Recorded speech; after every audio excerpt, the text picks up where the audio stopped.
Take 32. Take 32. All right. Welcome to RiceNoodleCinema. I'm your host, Andrew, and today I have with me Corey Blackwell. And Antonio Diaz. You can follow us on Instagram, and you can follow us, obviously, on Spotify and YouTube, and TikTok as well. Hell yeah. All right. So, interesting pair of movies. I guess that's kind of my fault. I wanted to recommend Mid90s on the podcast last week, and then I was tempted to pair it with like another similar coming of age movie, maybe another A24 joint, but I just wanted an excuse. Yeah, I just wanted an excuse to watch Captain America 2 because I've heard it's one of like the best MCU movies. And I never saw it somehow. I've seen, I don't give a fuck now. I think most Marvel fans after Endgame just, fell off because Disney kind of fucked it all up. But yeah, because the movies fell off. Yeah, but up until that point, I think the only movies I hadn't seen, from beginning to Endgame, was, Captain America 2, Thor 2, which is, shit, apparently, so...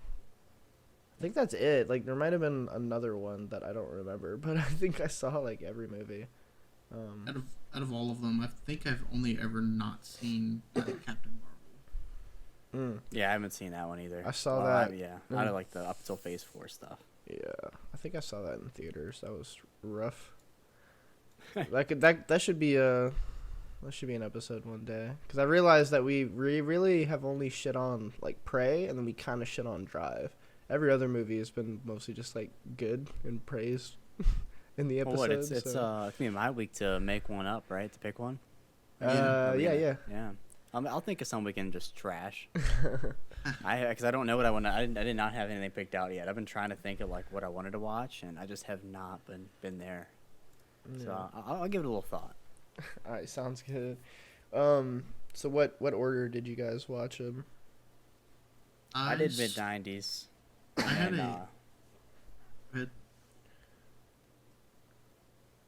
said you did more Mid90s and then Captain America. Yeah, because I'd already seen Winter Soldier. I kind of really want to give my undivided attention to Mid90s. Yeah. So last night I was like, dang, I really need to watch both these movies. So I was like, I'll start with Captain America, and I'll just play video games while I'm watching it. Yeah. And I passed out, and then I woke up, and I don't think I even got past 20 minutes into the movie, not gonna lie. Yeah. And I woke up, it was 6 a.m. I was like, oh no. So then I watched Mid90s this morning. Yeah. I pretty much just skimmed Captain America. I've seen it so many times. Really? That Okay. I was just like, But yeah, I guess technically speaking, I watched Captain America first, but really only went through and watched the entirety of Mid90s. So yeah, I watched Captain America, I think Thursday night, and then I watched Mid90s. Unfortunately, it was my first time watching on the phone, but I kind of had to with all of the stuff because the drive to Atlanta from here is an hour and a half, so we got up at 5:30. And I dropped her off, and I watched an hour of it on the way back, and then I took a nap, and then I watched the last 25 minutes. gotcha. Not too long ago. I finished right at 12. But I've already, that was a movie I've already seen, so.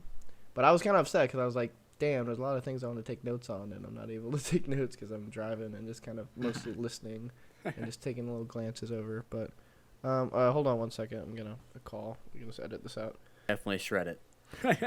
Okay, I just put my headphones back on. Sorry about that. No, dude, you're good. Yeah, I was just trying to help out. She's traveling in New York City, so that makes sense. I gotcha. Lots of confusing ass modes of transport. Just trying to figure it out. But let's see. Yeah, we can talk about Captain America first. Yeah, I definitely have a lot to say about Mid90s just being something very different than what I had. I didn't really know what to expect going into it, and I was so we can definitely finish off on that. So. It's definitely got more depth too. So the bulk of the Going into it, discussion. I definitely remembered you saying it was a coming of age movie. But I was just like, Oh yeah, that's all I had going in. You know? Yeah, that and it's about skaters. It's a pretty broad topic. Yeah, and that it was a skate movie. So, but yeah, We can let's definitely get start right with the old Marvel. Marvel films. Yeah. I want to hear it from Andrew first because he's the only one that hadn't seen it before. I want to hear just fresh Get a fresh opinion. Oh, same word. So, I mean, it was good. It's definitely better than a lot of MCU movies, but I think I haven't seen an MCU movie in so long that getting back into even though it does kind of subvert the formula, it's not by much. It still very much feels like a Marvel movie, so that kind of just like slogged it down a little bit for me. Like, I didn't enjoy it as much. I wish I was watching like a different movie, like not in the universe. I feel like it could have been better if it wasn't held back by being MCU, you know, because there's a lot of newer super movies that are coming out that see the benefit of not being like MCU, because at first DC was just trying to copy the MCU in their own horrible way. I don't know how they failed at copying it. It's not that hard, but yeah, it was good. It's just I definitely got sleepy at times, but and there's a lot of scenes I already knew were coming up and stuff. Like most of the fight scenes I've seen just like clips of, but not everything. And it was just good. It was a little, I think it could have been trimmed down plot wise. It was a little long. Some things I had no idea this was the first introduction of Sam. So like I knew about the On Your Left meme, but I never saw any clips of it. So I thought that was cool. I like how they reincorporated it at the very end while he's in the hospital bed. Yeah, that was awesome. But yeah, I think that relationship was way too fast. Like went from just kind of joking, you know, like friendly guy conversation, and then he saw that he's a good guy with the veteran like PTSD meetings, and then it's like, well, here's a I don't know when he got the suit. That came out of nowhere for me. I think I wasn't paying attention. I was like multitasking, but I was like, holy fuck! And he knows how to use it. Like he was an Air Force pilot, not a fucking let's save the world Iron Man together. clone. Well, actually, that suit was the suit that he was using that he flew in. So I guess, Huh? I don't know. Like I said, he had mentioned him flying and stuff like that. I think this, if you had sat down and watched the scene, it might have correlated a little bit better when they're sitting there talking in like the dining room or whatever. But that's the thing is like I have like two big criticisms with this movie. One is not really with the movie itself, but everyone always says that it's like a spy thriller, like a deep spy thriller on something like the level of like James Bond, like 007 kind of thing. I'm like, it is really not. It is like, it's like Spy Light. If you really had to give it, it's 100% like an action superhero movie, and like 2% an action like spy thriller. Yeah, it might take like subtle notes from them, but it doesn't dive into it. Nah, not really. It is really, it's really just a kind of goofy. It's a goofy superhero plot. It's really what it is. Mega Nazis are back. Yeah, pretty much. I always die when they show the fucking double Sick Heil salute. Yes, hell yeah. Just like nice. So the other thing that I really hate about not just this film but other Marvel films is that I really feel like the fight scenes have very little impact. I feel like they just kind of slap each other around a little bit, like it's not like a strike or a heavy hit or anything like that. I never really get to see that a lot in Marvel films, and I think that they really emphasized in like the first fight scene when he goes hands on with that guy, like hand to hand combat a little bit, and I'm just like, man, this fight scene's kind of rough to watch now. Which guy was he fighting? So many different, Which guy was he fighting again? I don't think he even had a name. It was just some unknown random terrorist. Oh, yeah, the guys on the boat. GSP? Yeah, I guess so. I don't He's know.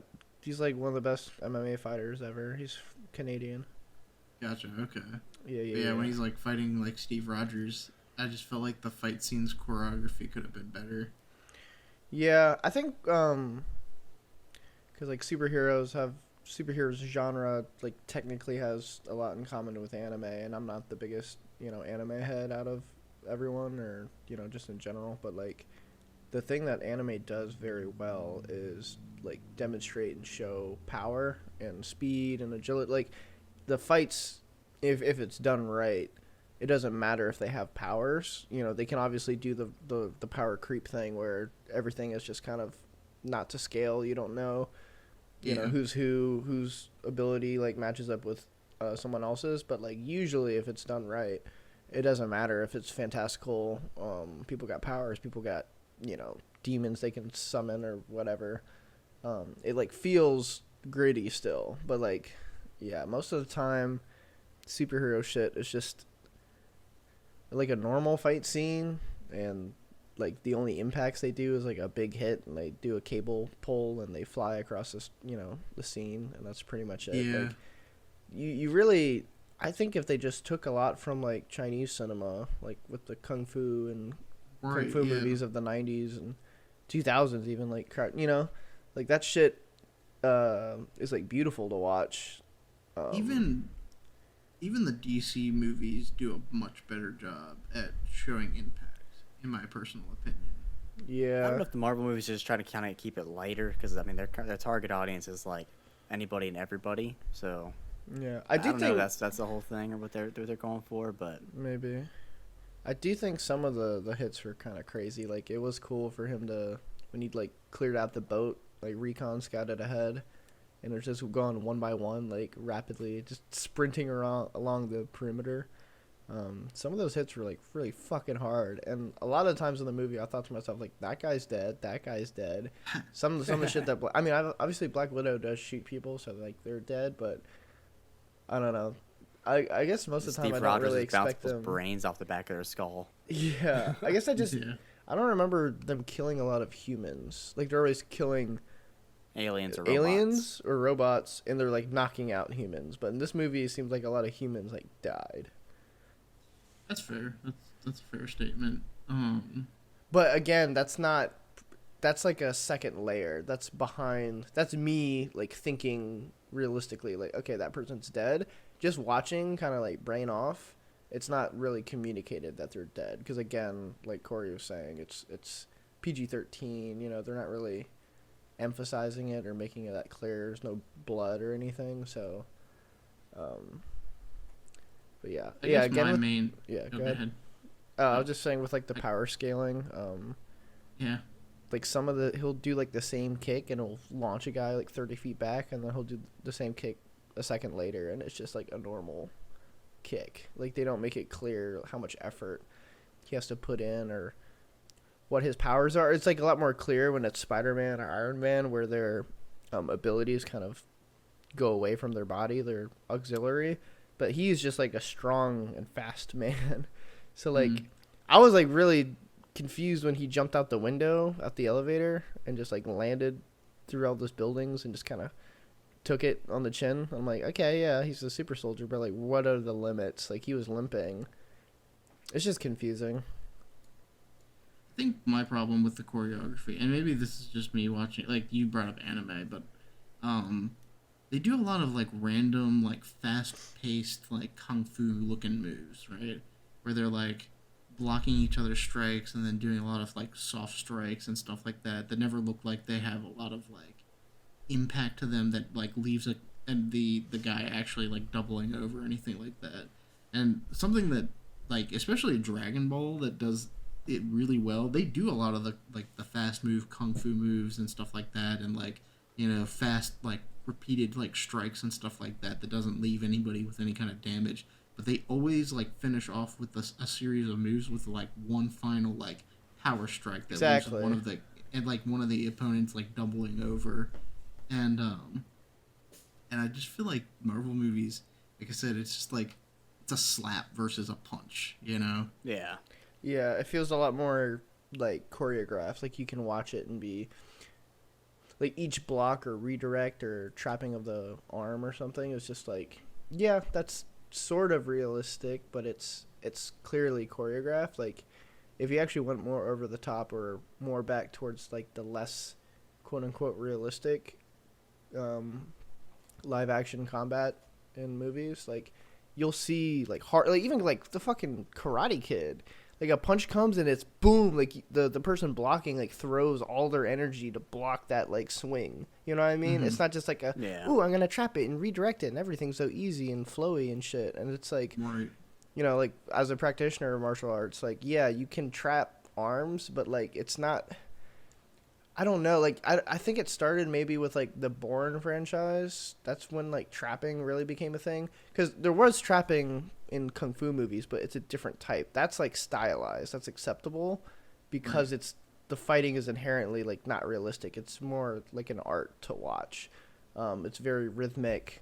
But I really think Bourne was when they really just they went away from the hard blocks of like all the 90s and 80s and 70s movies that people used to do, like Bruce Lee, Chuck Norris, Jackie Chan. Like all that shit was like a hard, solid, you know, clear block. Yeah.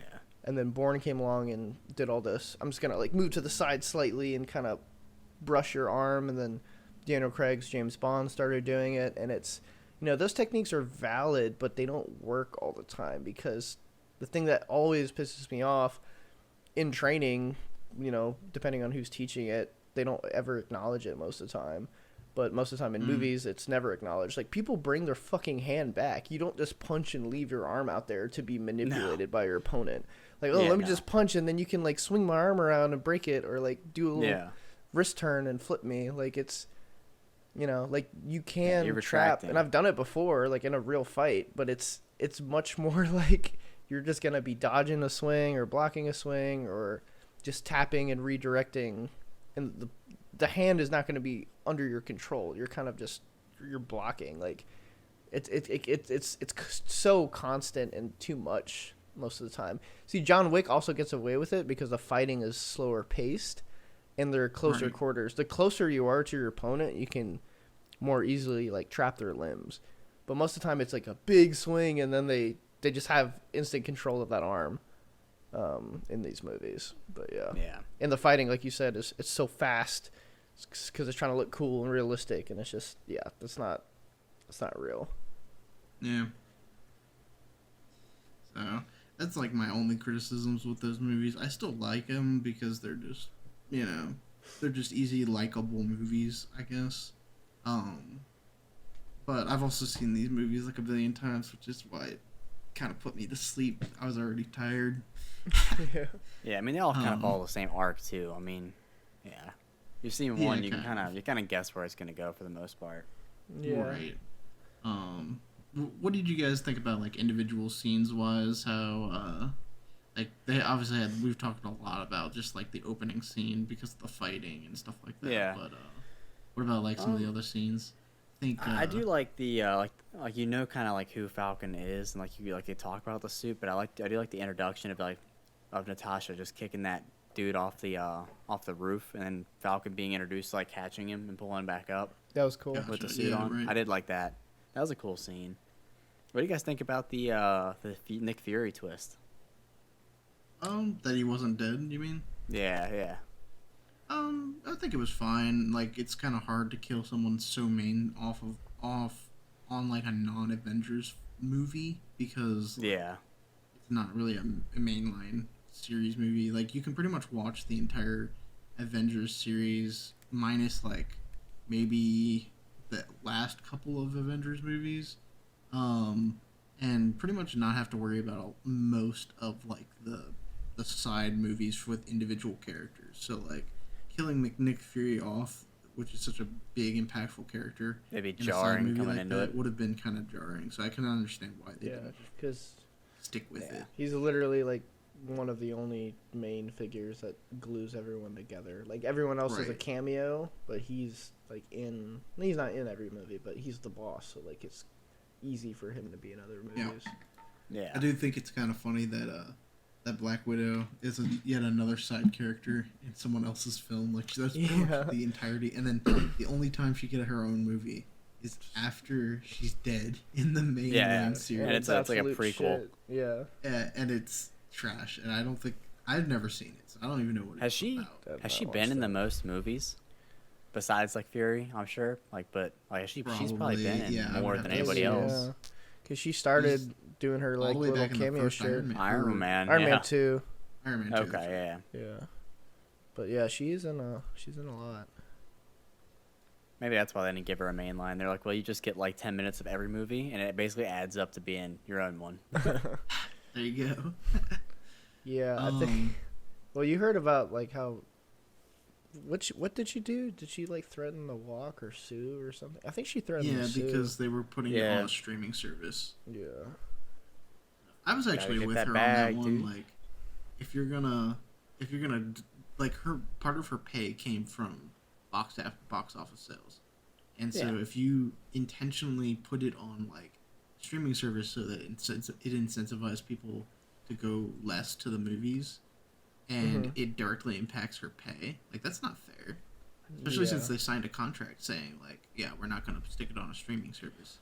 It's just another one of those Disney rug pulls. Like, they do that shit constantly. It really screws over people in the industry. And like I said, I'm not always just gonna defend actors for things. Actors do shit. Actors and actresses do shit all the time. Where I'm just like, yeah, you kind of deserve it. But we're looking at you, Megan Fox. Like, yeah, exactly. And in this case, I really would defend her on that case. Like, yeah, I think Disney fucked up on that one. They definitely messed with her salary essentially. Yeah, I mean, I get that because it's like it wasn't a necessity to dump it on streaming. Like, COVID was not at that point anymore. It could have been theatrical. So, it was after Spider-Man that movie came out, right? I think it was right before, actually. I think. Yeah. But either way, right around the time where the movie theater was coming back to. Like, it was fucked up, but like, I think she should have. It's still like, me syndrome, because like, she's already rich. She's not gonna not be rich because she didn't make the money that she should have on that movie. If she wanted to, kill two birds with one stone, make herself look good, and actually fight for, hey, bitch, I want more money, she should have been emphasizing, everyone else's job. All the fucking people who work behind the scenes. I don't think it should matter whether or not she's rich or not rich over her, like, saying, hey, listen, you broke a contract. That's not fair. Yeah, like, it's still her time. I still think it's like Disney is the bigger player here. Did they really need to make more money off of streaming services? Because they're already rich, so... Yeah. You see what I'm saying? Well, do they make more money off of streaming? Yes, they've cut deals with these streaming services in order to... Well, they're not cutting any deal. It's just Disney... It was only on Disney+. Yeah. It sells more subscriptions. If they have, like, oh, hey, I have, like, this thing that you can go stream instead of going to the movie theater. And a lot of people, especially even coming out of the COVID... era is like, yeah, I don't want to go out anywhere. It's nice to be able to just stay home for some people. So, yeah, I mean, I still think it's like, hey, like, it's a selfish thing for Disney to be like, yeah, I'm just going to throw it on the streaming service because even though I signed a contract saying that I wouldn't, which, like I said, I mean, it's just Disney doing a rug pull again. And they've done it to a bunch of different people across the industry, and they're just so big that they can just get away with it. So I don't really think I see a problem with her like being mad about it. Like I would be criticizing criticizing something I'd said like literally last week about Robin Williams falling out with Disney because they lied to him. Yeah, no, Disney's always the fucking bad guy. But I'm just saying, like, she still came off to me as like whiny. Villain. I think like, it's because not a villain, reporting. Just like. Well, not even the news reporter. I don't really look at it. Like the sources didn't skew it one way or the other. They were pretty objective, just kind of like saying what happened. I remember when I was like, because I like actually read about it at the time. I didn't just like watch like a video of somebody like talking about it. I mean, the article you might have read it from could still be biased. Oh no, yeah, articles are biased all the time. It's just I think it's just rubbed me the wrong way, like personally, like. Right. Like, she's been rich for like forever, and I'm not saying like rich people can't have opinions or whatever, but like most of the time it's just like relax, like I don't know, but no, Disney's still definitely the bad guy. I mean, what was she supposed to do? Just lie down and take it? Is what you were saying? No, I'm saying, like I said, she should have talked about it in a different way. Yes, like it is affecting her, but and you're saying like, oh, she shouldn't have to, like, bring in the other people, but like, you really should. Like, you are the front runner of that movie. You're the main star, and you've been rich. You've been a child actor for forever. Like, you've had money your entire life, so like, you can still fight for yourself, but you should also like show some humility and like consideration for all the other people, like the thousands of people that work on the movie, especially with, she's an actress, and yeah, she's getting like messed up in this one aspect, but like the CGI animators and engineers like at Disney have been getting overworked and crunched for fucking like decades now. So yeah, like, I mean, they barely that. get Like any I said, like pushback or representation. I think that's every other reason why she should fight for herself, because of all the people that can't towards Disney. I mean, I think we hear about this big news about her not being able to get paid by Disney. I feel like at that point, like, how many other small people we don't ever hear about get screwed by Disney? So every little bit of people getting pushed back helps in the case, I guess. Yeah, but she didn't mention it at all. I'm saying, because it rubs me the wrong way, because celebrities like to speak political, like, often. Like, not every celebrity, but a lot like to be, I'm going to use my platform to talk about this issue. And it's like, they don't really do anything about it. Very few, like, actually donate or go, like, boots on the ground. So it's like it's like virtue signaling, like, they're just going to talk about, like, big issues as they come up because it makes them look good. Because it's easy. It's like it like falls in their lap. This didn't take much thinking. Everything falls in their lap. Like, oh, I'm going to talk about like racism. I'm going to talk about like disease. Like, I'm going to talk about starving children. It's just like it falls in your lap, like your agent gives it to you, or everyone is talking about it. So of course you're going to give your opinion. I understand that. I definitely understand. Yeah, this took like a minute of thinking, and then she could have done it. It just, because it didn't fall in her lap, she didn't think to do it, and it still would have made her look good. So. And it's just more important because it's she would have had more direct impact. Like, she doesn't need to, as an actor, not that she can't express opinions, but like they usually express opinions like way outside their ballpark, like American politics, and this is literally like in her industry, and she's not saying anything about it. So. Oh, so you wanted her to come out and talk about it, not go after Disney by like suing them or something like that. No, I'm saying she can still sue. I'm saying there's nothing wrong with her defending herself. It's just like it was only about her. Why did she need to make it about other people though? Because what do you mean? I just explained it. Yeah, but I guess I'm not following, because like it shouldn't have even come to the point where it's like people are like, oh, I don't know. I think part of it is like also the peanut gallery like syndrome of it. Of like something big happens between two different like entities, whether it's a company or like someone who's famous, and then the entire internet gets their opinion on it, and then things like the legal system get gunked up, and this is an issue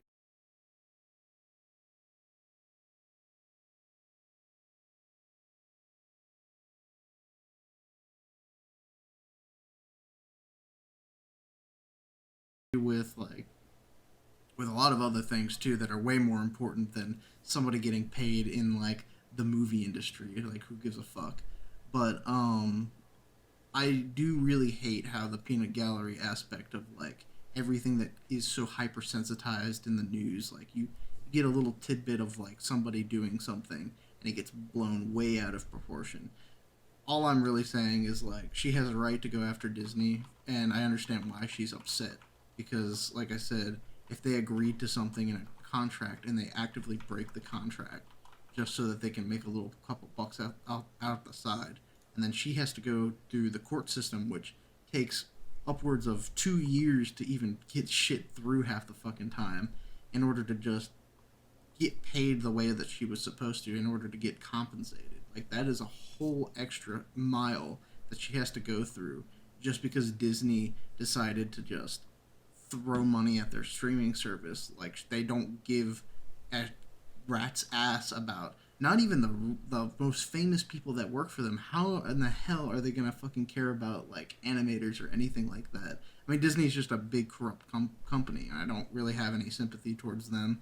I don't really blame her for acting the way she did. So, I don't know. Yeah, we all have our opinions on Disney as a whole, anyway. Yeah. Maybe I'm misremembering, and she didn't like speak out about it, and it was just like she just sued, and then word got out, and people talked about it because I thought she was like publicly talking about it and like. It's possible. I didn't really read just only talking about herself much into it.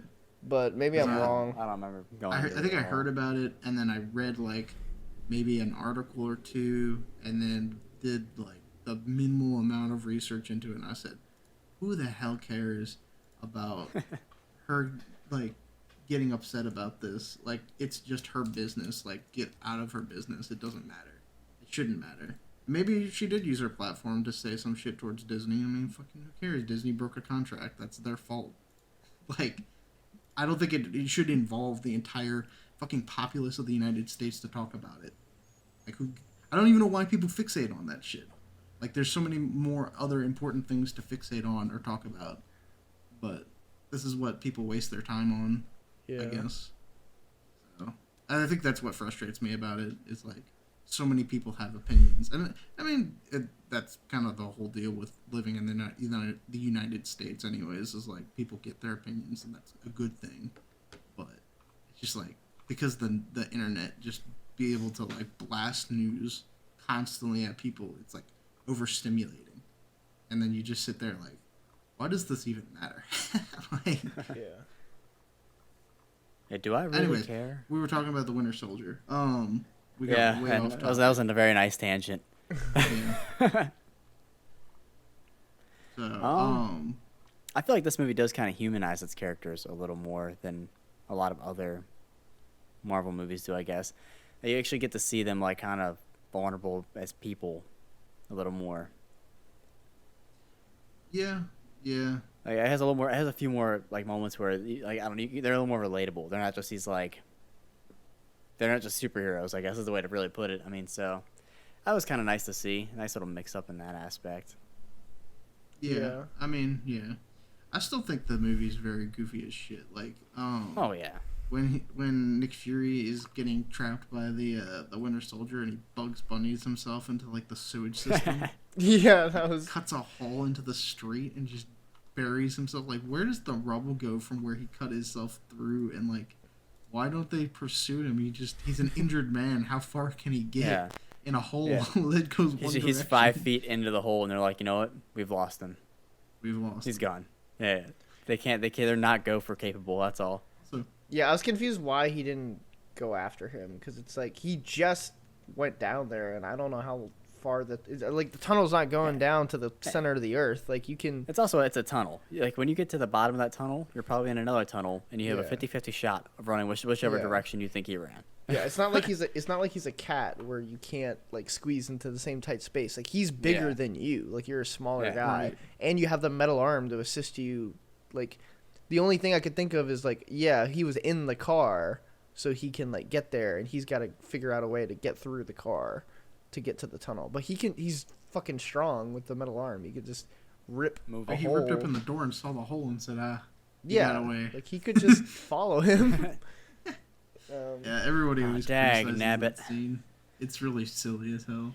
And then, like, that's your world-class assassin there.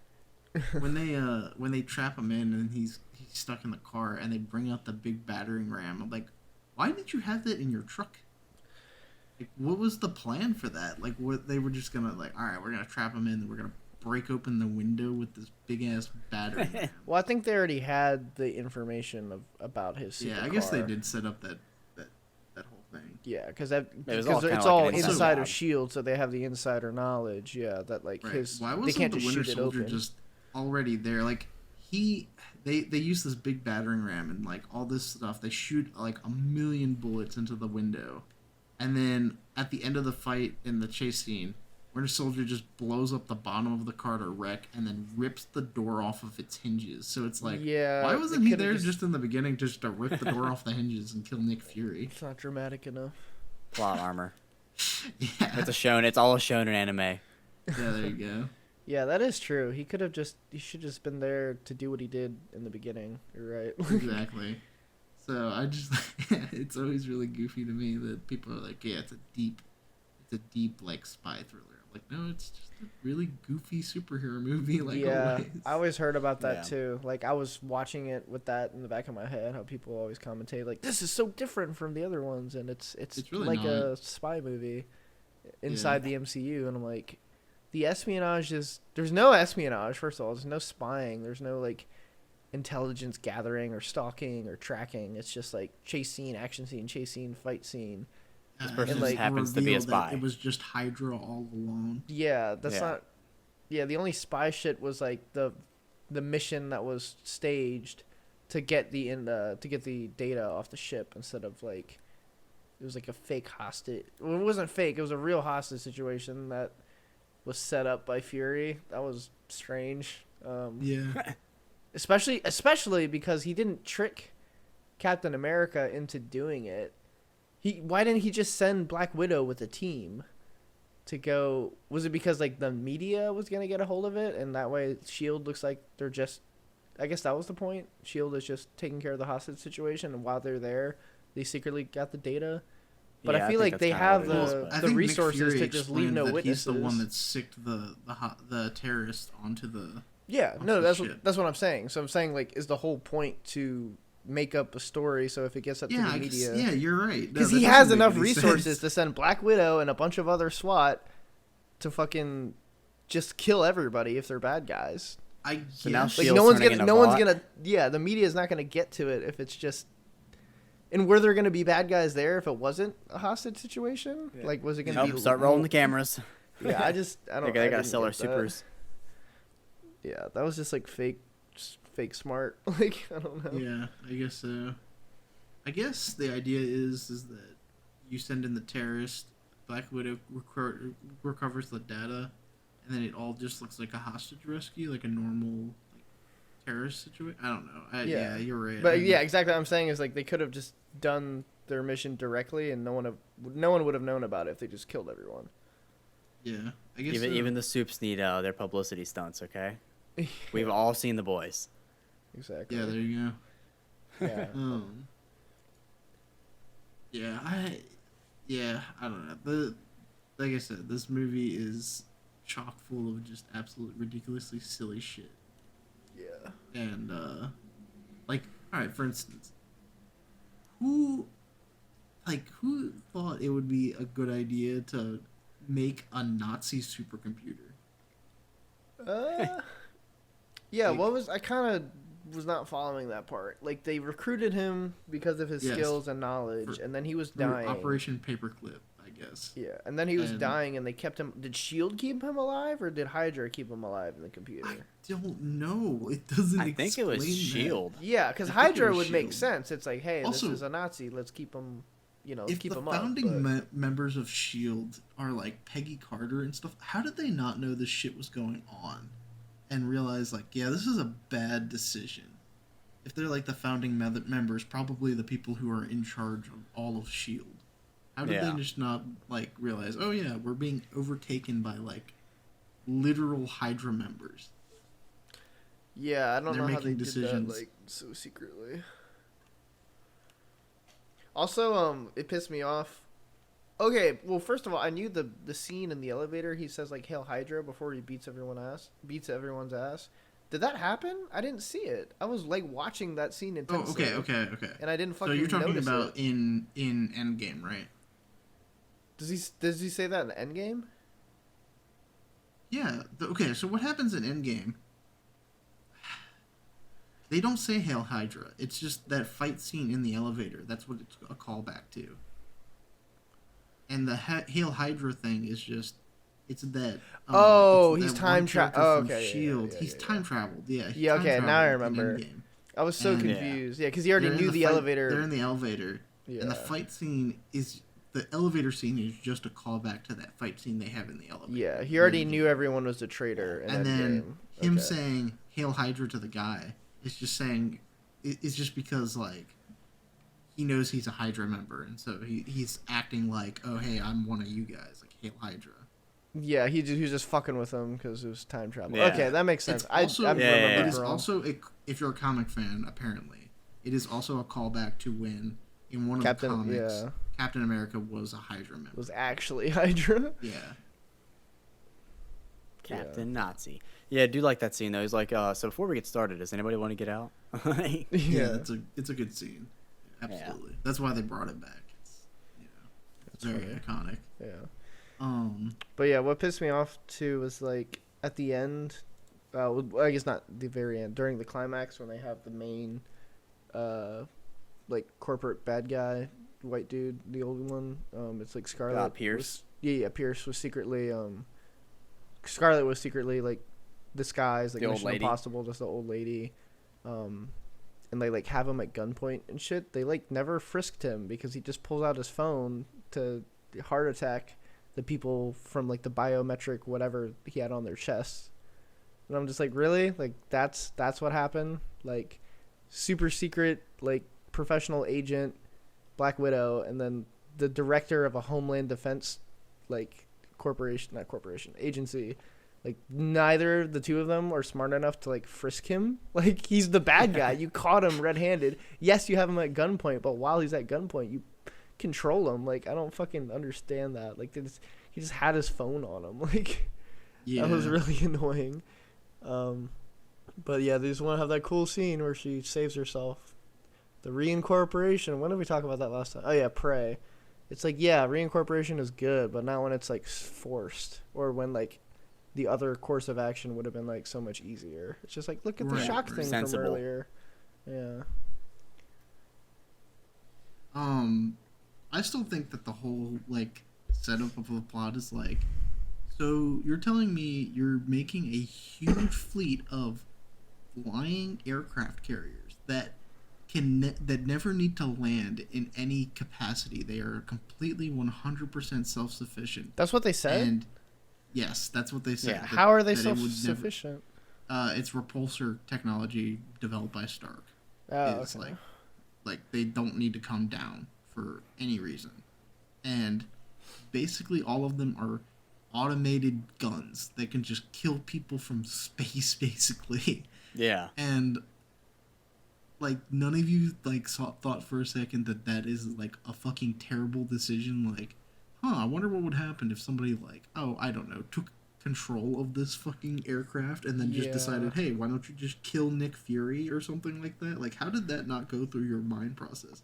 And then the story of like how like he's like telling his grandfather has a gun. I'm like, I understand having like personal protection, but how does that relate to like pointing a gun to literally every single person on the planet? That doesn't make any sense. Yeah, I was confused how it was actually like, because they were executing the plan and they said they're 3,000 feet up. Like, were they going to just do, because that's direct fire, like they're only going to be able to cover a certain area. So were they just going to do that area and then move on? Because with the number counting up to like however much million matched up with what he said total before. He's like, you got to kill 12 million to save 7 billion. 7 billion is like the whole world's population. So I was like, gotcha. The counter, I don't know if it was 7 million or not, but like the million number, when they were using the computer to like target everyone, it was like, I think it was the same number. So it's like they were implying that everyone that they needed to take out on the Earth was like targeted at that moment, and they're only 3,000 feet up, which is impossible. Like, it should have only been like 500,000, because I guess it's New York City, so they probably had like a lot. Was it DC or New York City? Either way, like they would have a lot of targets there. This one's all over DC. So that was what their plan was to reduce the population or something like that, because there was too many people. To take down anybody who could ever become a threat to Hydra. Yeah. What is their ultimate goal? Because I honestly completely missed that. Control of everybody, basically. Yeah, they're like basic bad people. Yeah. People need to give up their security for, like, people will give up their freedom for security. I'm like, that's how countries and sovereignty works. Good job, Hydra. Like, my question is, if they were already infiltrated into SHIELD, why did they wait like 100 years or something like that to like decide to go ahead and take over the planet then and there? like waited till like Captain America like was rethawed or whatever. Yeah, they just Like, that is a long time to sit there and be like, all right, we're gonna eventually develop really high tech technology so that we can point guns at everybody through like basically just like kill everybody that we don't want. That's so. There's so much. They also, why Shield specifically? Why not just like take over the government of the United States at that point?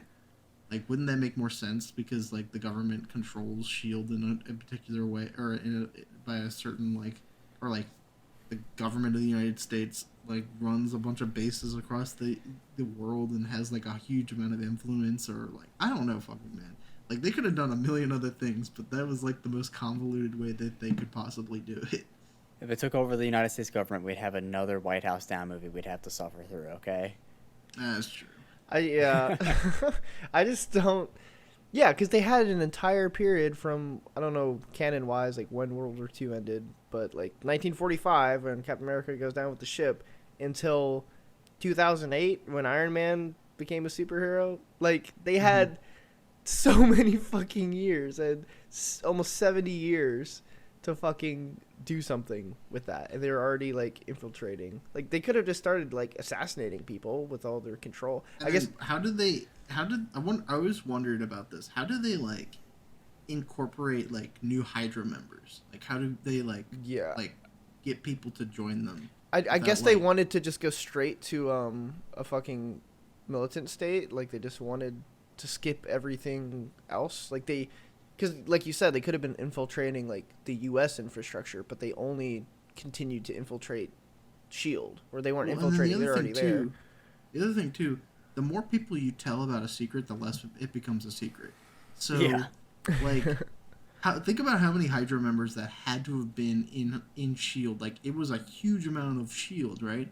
How does one person just like not infiltrate that system of them like getting new Hydra members and be like, yeah, these people are Nazis. I'm just gonna expose that now. Like, how does that fucking not happen? Like, yeah, how did you like cleanly?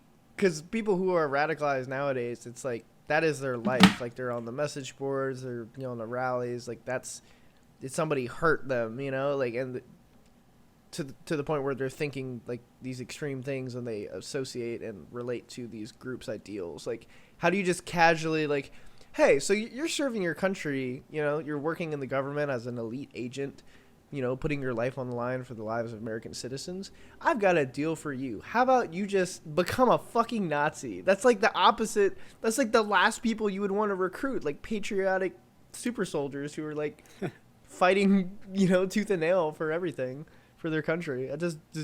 Their recruiting plan, I don't see how it has any legs.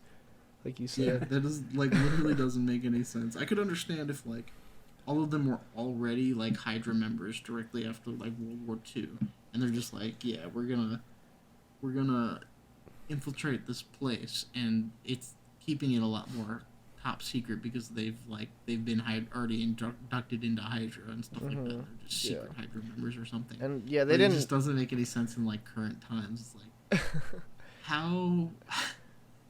Yeah, they didn't make it like a generational thing, like it's like, oh, it's only the children of the Nazis and it's just multiplied and multiplied. Like they were implying that people were getting recruited, like they're just normal citizens, Yeah, like regular American citizens are now like Hydra members. Soldiers. And there wasn't a big point. It was because they would have needed another thread to sort of, it still would have been implausible, but to make it sort of plausible, they needed to be like, the U.S. is bad. Like, Hydra never even said that. They weren't saying, like, the U.S. is bad, Hydra needs to take control. It was just like, yeah, we're Hydra, and we want world domination. And everyone's like, yeah, I can dig it. Like, I guess because they're technically promised, like, power.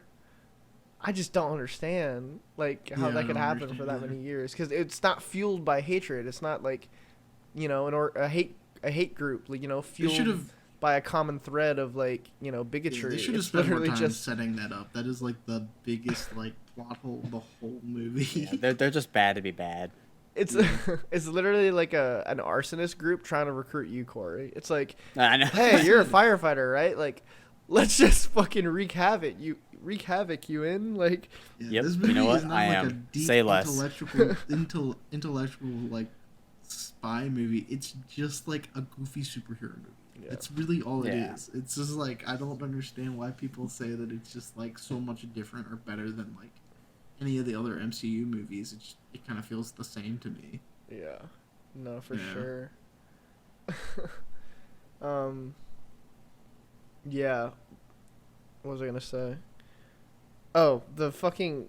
Speaking of goofy, the ending confrontation with Bucky and Cap when they're fighting in that little. I don't know. It's one of the hovercrafts. I'm not even sure. Yeah, Yeah, it's, what's like, it's like the going on. third one. It's like the last one. Yeah, he's like, Captain.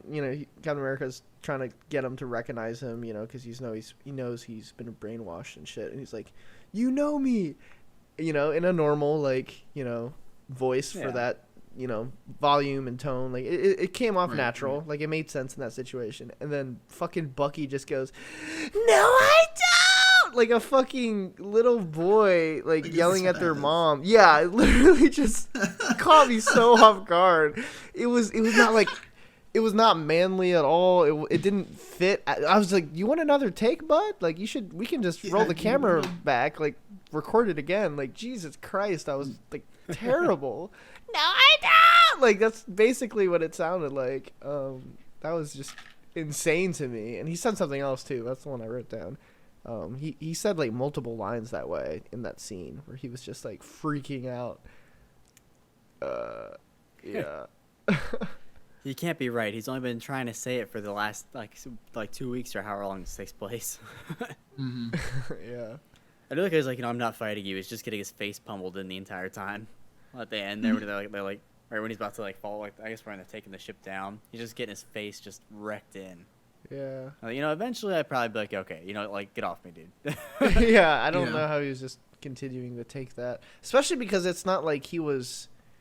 It's not like Cap had to kill him. It wasn't like the Zod and Superman scene where Zod is about to like murder civilians and he has to kill him, and he doesn't want to. It's just like he doesn't want to. Like, why don't you just fight to disable him and bring him in for capture? Just knock him out like you've knocked out every other human being in this film. Exactly. There's no reason to just sit there and take it and be like, yeah, I'm done fighting you. Like this is where I'm gonna make my stand.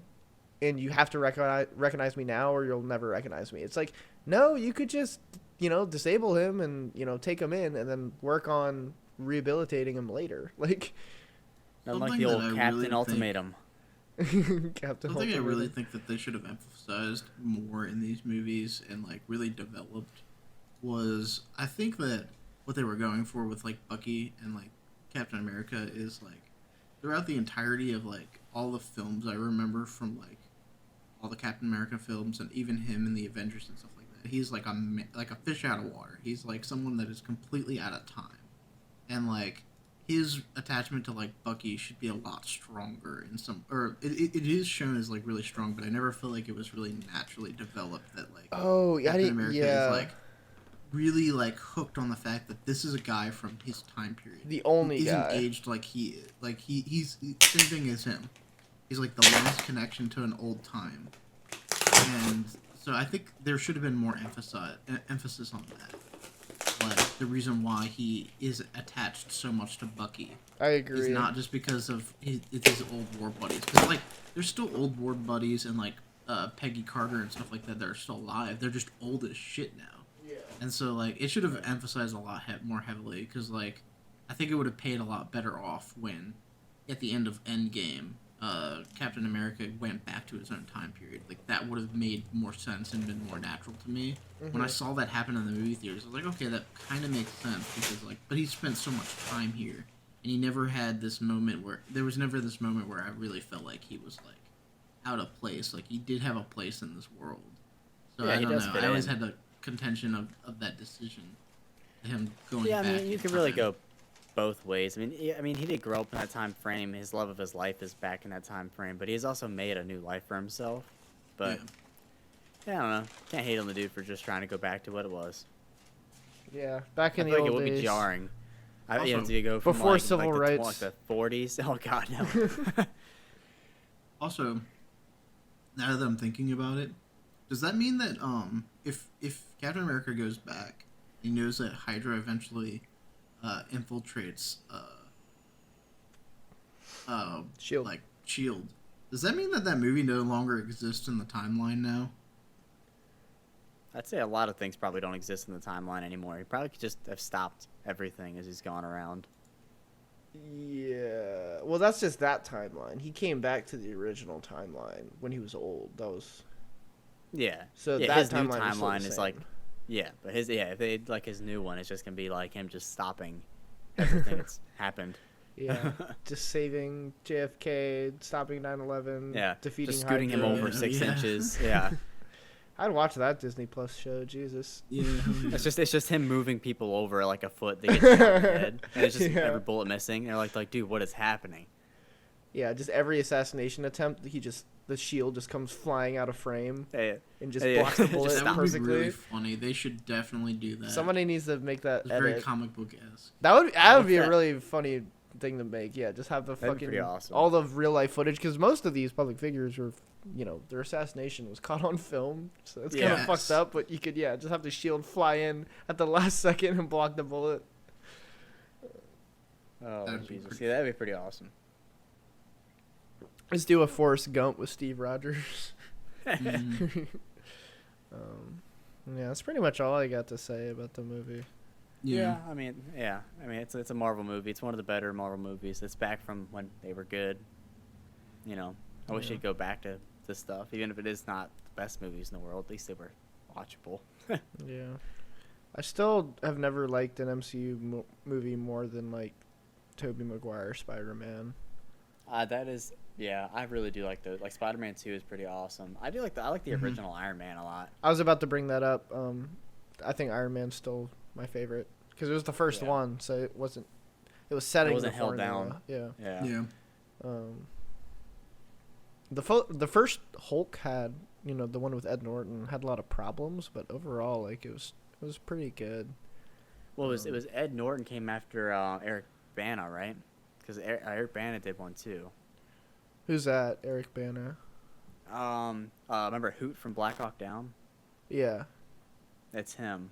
Oh, did he do the Ang Lee one, the one in 2003? Yeah. Yeah, Oh, he did okay, the yeah. first of the live action ones. Yeah. The 2008's Edward Norton. Yeah. I forgot why they replaced Ed Norton. I don't think it was his decision. I think it was Marvel. I think they just wanted Mark Ruffalo because they could pay him less. Because Ed Norton is like really? I can't remember. I think I always thought Ed Norton was just like, yeah, I did one and it didn't do very well and whatever. But I think I was watching something on the making of it and he was like very into it. Like he did so much research. He was really like getting into the mind of, this Jekyll and Hyde character and really Yeah. trying to bring his like expertise and skill to it. And I think he gave it his all and he was really into it. So I might be remembering wrong, but yeah, I think they just replaced him because they could pay Ruffalo less. Mm. And like people haven't weren't seen like any that of the obsessed Hulk with the movies. Hulk. Yeah, I haven't seen any of those movies in a very long time. Yeah, well, they're owned I don't by. remember them at all. Yeah, they're owned by the rights to the Hulk is owned by Universal, kind of like how Sony Yeah. owns Spider-Man. So they only got that one solo film, and Disney's just like, yeah, we're not gonna pay Universal anymore. We'll just have Hulk in all the other people's movies. Like they're not Yeah. gonna do a solo movie. I think there's some talk of like World War Hulk at some point. Yeah. I don't Yeah. know. Yeah. I do find it kind of surprising of how many characters they have like changed actors from like their first beginning roles to like what they are now. Like Rhodey. Yeah, like Rhodey. Yeah. Exactly, like Rhodey. You guys know how fucked that is, right? Yeah. that I that was heard a some big stuff. money play, wasn't it? Yeah, and the guy, I forgot his name. Actually, I should look up his name because that bastard's fucking piece of shit. Yeah. Let me, But it's yeah, this I'll Google it. yeah, it's this white Disney dude who's just like, because it was Terrence Howard who played him first, and then they replaced him Yes. with fucking Don Cheadle, and I think that was because Terrence Howard is kind of a wacko, but like still deserves some fucking respect because the dude was like, no one will notice. Because they're both black, so it's just like, yeah, no one will notice. I think I'll they're just fit very right in. different, very different looking people. Are Yeah, you even kidding if me? you're No, even if you're no. going to They're good. just go off of like appearance, like they're still like completely different skin tones. Yeah. Like I can't believe being that blind and that like bigoted that you're just like, yeah, they're both black, they're the same. Like, Yeah, it's good, Jesus good Christ. No one will notice. If you're gonna change them, at least make it a different character. Like, goddamn, man. Yeah. I don't know. I mean, sometimes you just gotta recast, but Yeah, I mean that's fair. Yeah. I mean, you're gonna have to have War Machine one way or another, unless you made it like a different person in the suit. Yeah. We do have like 30 minutes left before I've got to start getting ready for work. Yeah, let's talk about Mid90s because that's much more. I actually have a lot of in-depth stuff to talk about that. Yeah, so. I know. Yeah. I guess I can start us off because yeah, I watched it. I think when it came out in 2018, but I remember really liking it, but I don't remember the story sticking out to me. Like when I had to think about it before I watched it, I was like, okay, what do I remember from this? I kind of just remembered the vibe and like a few key scenes. Like I remember the jump the gap scene, and I remember I forgot about the car crash completely, and I remember the party. And that was it. And I kind of remembered as I watched. Laid out is very different. So like I'm assuming like the car crash is really kind of the narrative the narrative climax being put 5 minutes before the end of the movie. Like it's very different because like the rest of the movie is just kind of them going through like their day to day, and you can see the progression of Stevie kind of finding his place, he kind of does like the bounce back and forth between fuck shit and Ray. I don't know, man. It was cool. It's very different. And what this was Jonah Hill's like directorial debut, right? Yeah, and exactly. Wrote it. Yeah, I wrote and directed it. Yeah, no, it was good.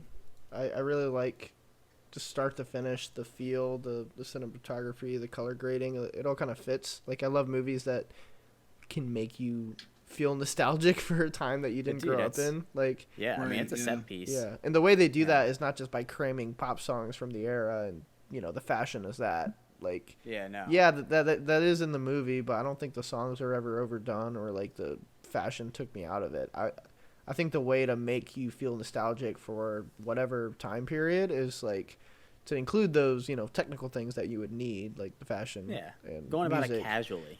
But yeah, casually, because that's not the focus. The focus needs to be like a timeless, relatable experience.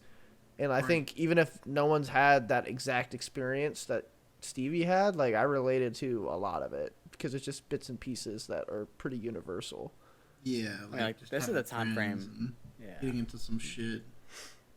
And he's about the same age like my parents would have been in like the mid-90s. So like I mean, like I kind of almost show them the movie and be like, hey, like what do you think about this? Like I don't know what it looked like back then, but I feel like it actually does a really good job of just making you feel like you're in that time frame without forcing it on you. Kind of, I mean, that's a big note that I have was I thought it was really cool how it did that.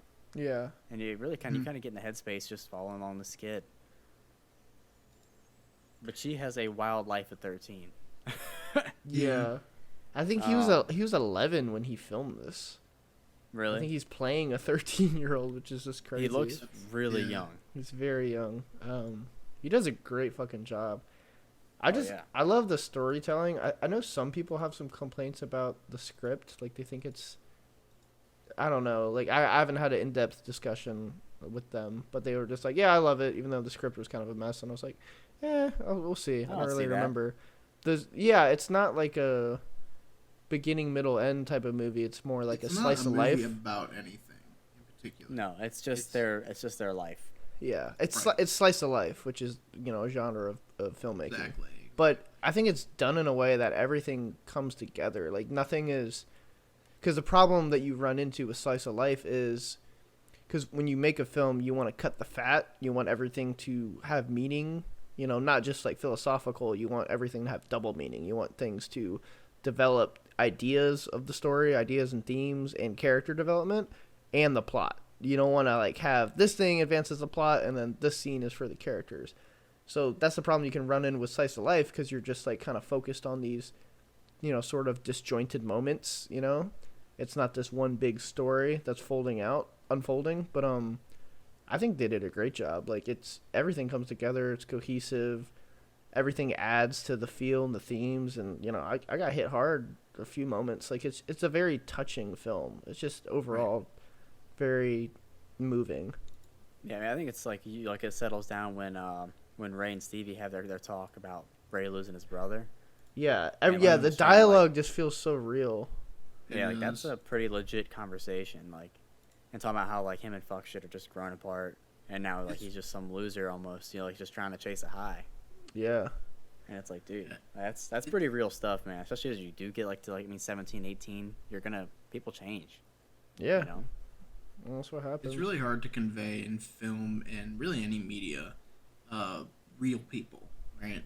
Because everything about a movie is scripted. Everything about so being able to take like conversations and make the people and the characters in those films feel real and feel like someone you can actually relate to is a really difficult thing to do. And I think this movie does a really good job with that. I think every single one of the characters have their own identities that really that come to life in the film. Yeah. No, even it's a very short film. It's 125 minutes with credits at the end. I don't know how long the credits are at the end, but the intro. I think the movie ended like 118. Yeah, and the intro is still movie. It's not like opening credits only. It's setting the vibe and showing all this memorabilia, and he's looking through his older brother's room, which sets up like plot for later.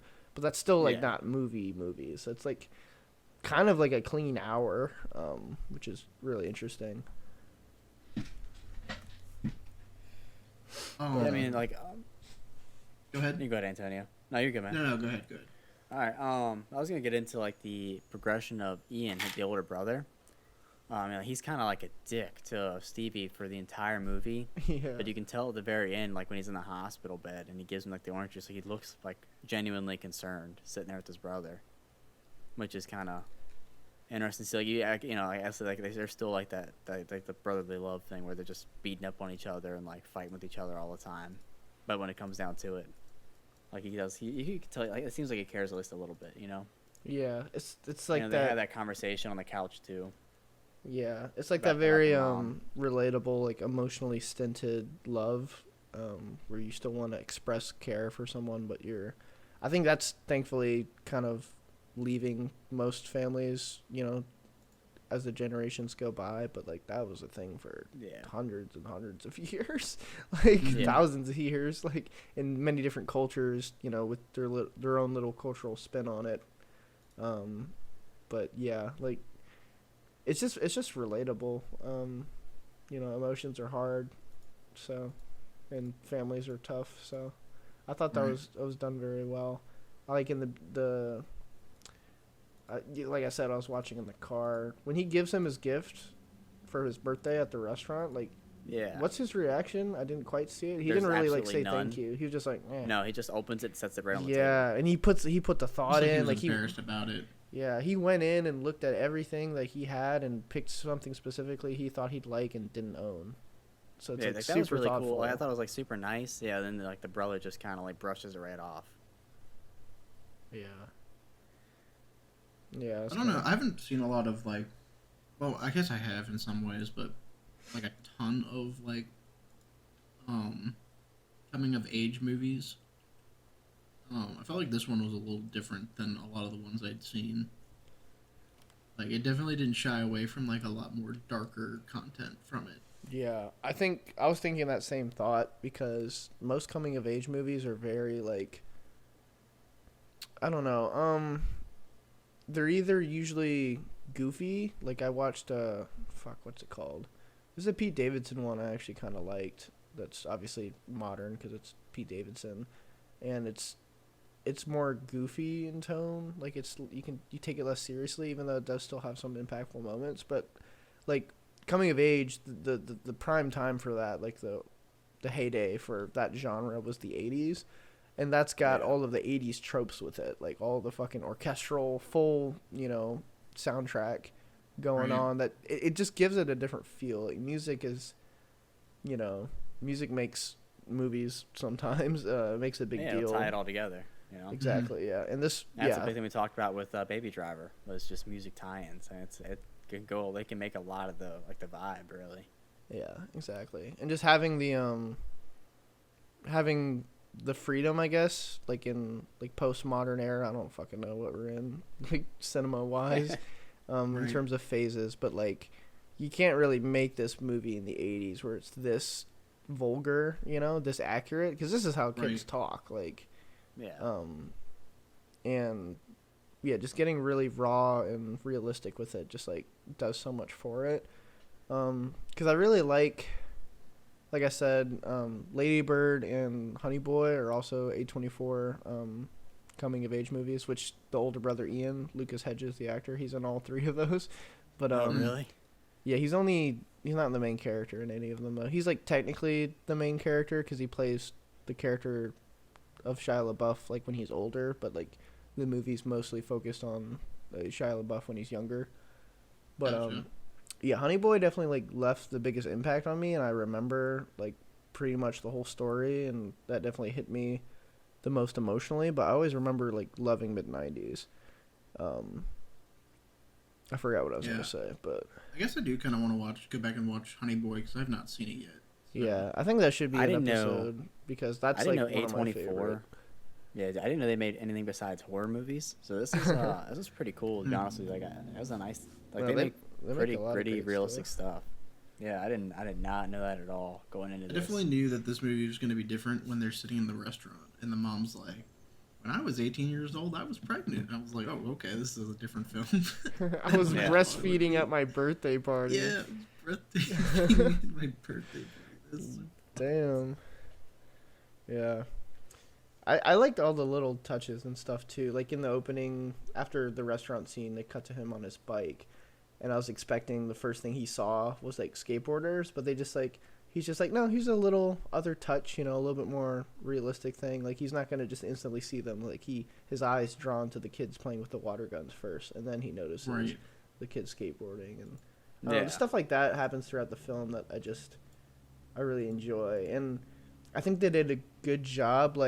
Like we said, all the characters are very unique and developed. I don't think any of them are, fake. Like I believe all of them. Well, real quick aside to that, the fuck shit character, he doesn't have any other acting credits, so like he may or may not have just been kind of playing himself. He's a Really? legit skateboarder. Yeah, it really adds to his character. Like everyone's super believable. But anyway, I think they did a good job balancing developing the whole crew, but also like really focusing on telling the story from the perspective of Stevie. Like especially in the beginning where he's just kind of on the outside looking in and just hey, this group is interesting to me. Let me just kind of observe and fake Yeah, like he's I'm got, looking like, at the kinda, like- t-shirts in the shop and listening to their Yeah. fucked up conversation. Yeah. Then he ends up like he meets like Ruben, and Ruben kind of takes him under his wing for a little bit. But then you end up like you kind of realize like Ruben's just trying as hard as he possibly can to be cool. Like that's like his entire thing he's got going on. Yeah. Yeah, I mean, so I do like that they're all very different characters too. Like they're like the four main characters all have their own kind of thing going. Well, I guess yeah, four including and Stevie, because you also have fourth grade. He doesn't really do much throughout the movie, but it's kind of cool how he ties it all together at the end there. Exactly, yeah. But yeah, the Ruben character is interesting. I think everyone's known someone like that growing up. Yeah. Someone Don't that say you thank thought you. you It's could, gay. yeah, just someone in general you think you can like trust and learn from, look up to, and then you realize later like, oh, they're just talking out their ass. And like as adults, we see how obvious it is. Like the scene Yeah. where it's just the two of them smoking. That's probably like the most one-on-one time they have, and that's the most that Ruben kind of exposes himself. He's like, yeah, I fuck bitches, I smoke. You should look up to me. Like he's just straight up telling me, Yeah, you I'm should look older up than to you. me. You're a Yeah. little kid. I'm kind of the shit. You know what I mean? Like that's all shit as an adult that you're like, dude, what the like? No one says that shut and up. is actually cool.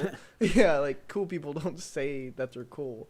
So you can see that he's fronting, from the beginning. But as a kid, you can kind of put yourself back in that mindset. 12, 11, 13-year-old, like maybe you don't see through that, and you can obviously like I don't know how old Ruben is. Like he it depends who he's standing next to. Sometimes he looks just like a year or 6 months older than Stevie, and other times I'm like, okay, yeah, like he's taller, he's bigger, he's older, he's just kind of a small body. Stevie's playing a 13-year-old kid, so I think Stevie's just a smaller character because he's like in real life younger. I think that they're only like a year apart, maybe. Like they're supposed to be like pretty young.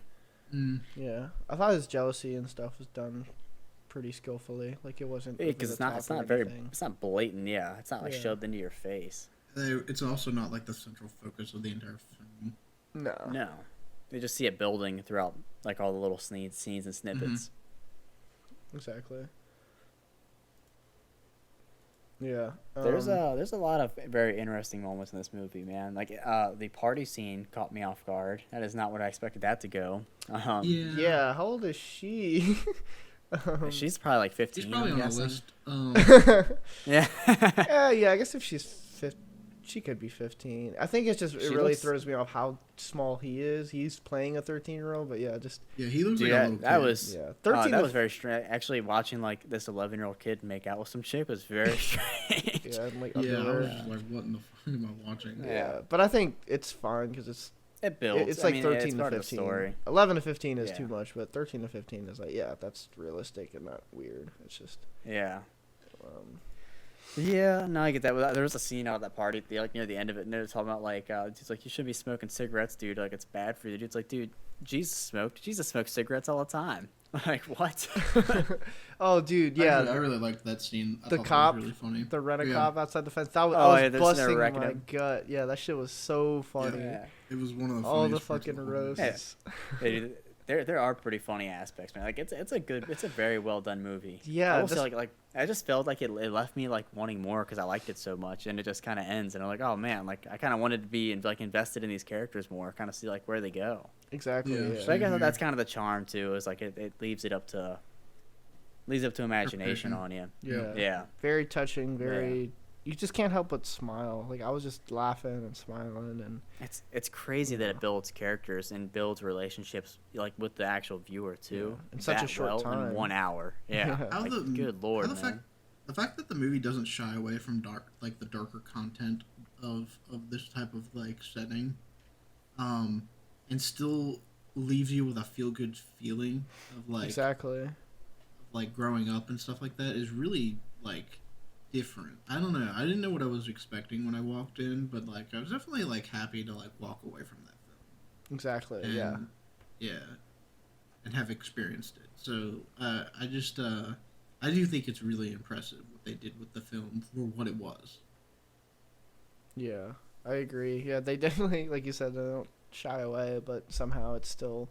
I think it's just a testament to how well the ideas are executed. Like I said, it's just super relatable. Like there's so many things. It's not just one main thread. It's like his fascination with a new hobby, his dedication to it. He's like out there skateboarding in the very beginning, just falling down on his ass again and again too. Like just staying up like that dedication.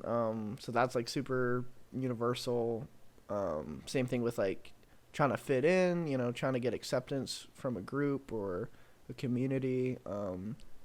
And kind of like maneuvering your way through that. And then also like it kind of brings a smile to your face to see this community, how it's like very close and very like loving in a way, even though they're like very macho and kind of like emotionally stinted. Like they all like really care for each other, even like the other skaters, not in the main group, like when they're on that one main common park and there's that they're just hanging out together and talking and shout 5-0, run away. They talked to that homeless dude. Was he homeless? He was homeless, right? Yes. Okay. Again, I was just going off of context because I was mostly just like listening. Wait, what's when they're in the skate park and the guy asks for an extra smoke and they're skating at the courthouse. Yeah, he's just like spitting facts. I felt bad for him too because what he said, he was like he had a college degree. He was like a data inputter or something. And he's like, but just like hire me now because I look like this, and he's got like a tattered shirt and stuff. Yeah, it's just a lot of human moments. Like there's a lot of humility and humanity in like every scene. Just like it just felt really genuine. With it didn't seem like acting when he thanked him. Just like thanks for like talking to me. Like it really helps. Just that little bit. Like you guys sitting down and taking a few minutes out of your day. Like it just felt really real and raw. Like Yeah, no, I mean that's a lot. Like this whole movie feels just like it was just videoed someone's life. Like it's crazy. Yeah, like 4th grade. Yeah, it's just his is what he captured. Exactly. What do you think about the scene where they're stealing money from their mom? Oh, It's rough. I feel like that's yeah, you feel bad for the mom, but then like I feel like that's something like definitely like kids get into. Yeah. I don't know. Yeah. Well, he's got that thread. Yeah, I'm not sure if I really like relate to that. I don't think I ever stole from my parents. Yeah, that wasn't really me. Yeah. Nah, never did. I didn't really notice until the end when he's like drunk and high and he like makes fun of his brother and then runs away, gets his ass beat. When he goes into his room and tries to choke himself out with the NES controller, I was like, yeah, or I guess it was a SNES controller. It's a SNES, yeah. But he has 3 different moments. He's kind of got a history of like hurting himself because in the very beginning, yes, he does. I kind of missed. I was like, what the fuck is going on while I was driving? When he steals the money, he like really scrubs his leg with the hairbrush.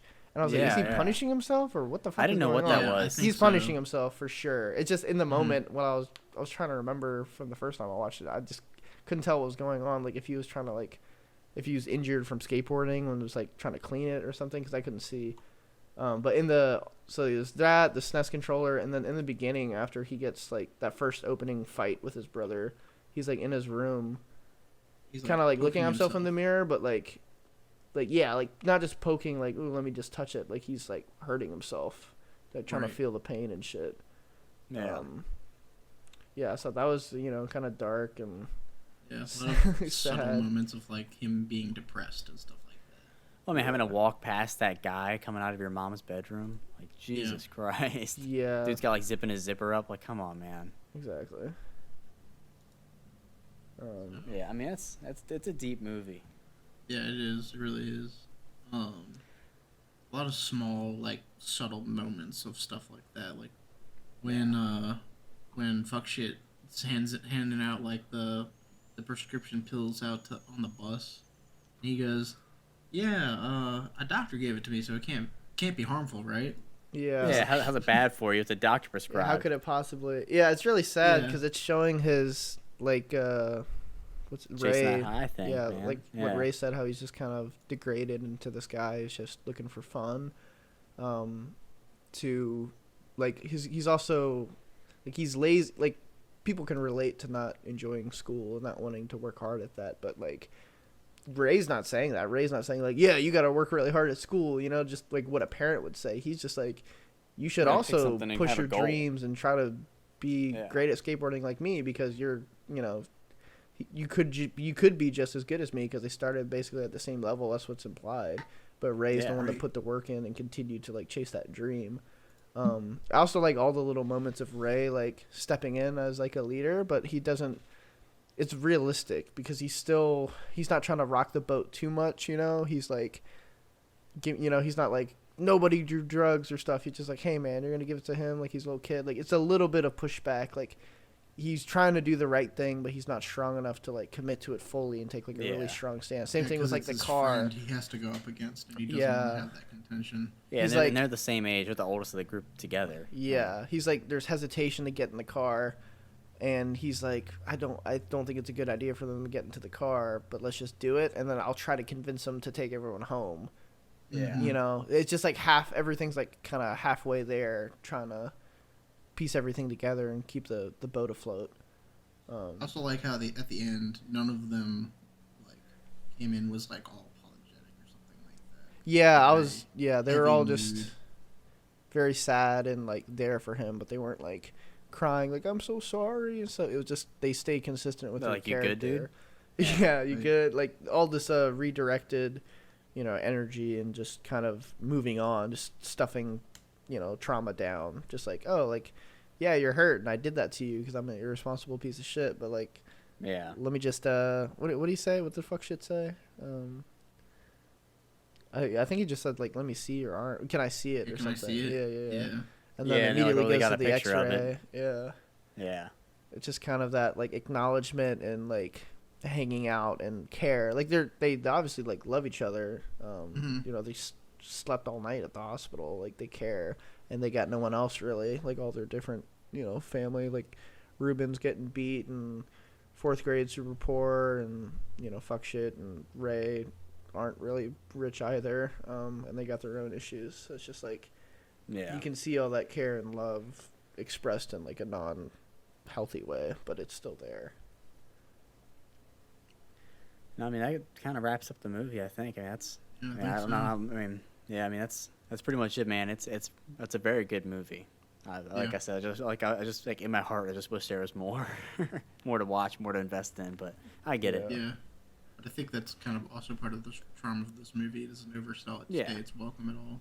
Yeah. What do you think about when fuck shit runs into Ian on the skateboard and he like doesn't fight him? Well, he actually like does a kickflip and like hits him on the ankle. Like, he doesn't just brush into him. Yeah. Right. So, Ian's like a big bully, but he's not. He's just kind of like, he's got his own demons too. Like, dude's just like beats up on everybody trying to. He's like the big mean dude, but I don't think he actually has to do anything to back it up. Exactly. I think they up left on his little brother. Exactly. They left it vague enough, I think, because that's like the first interpretation.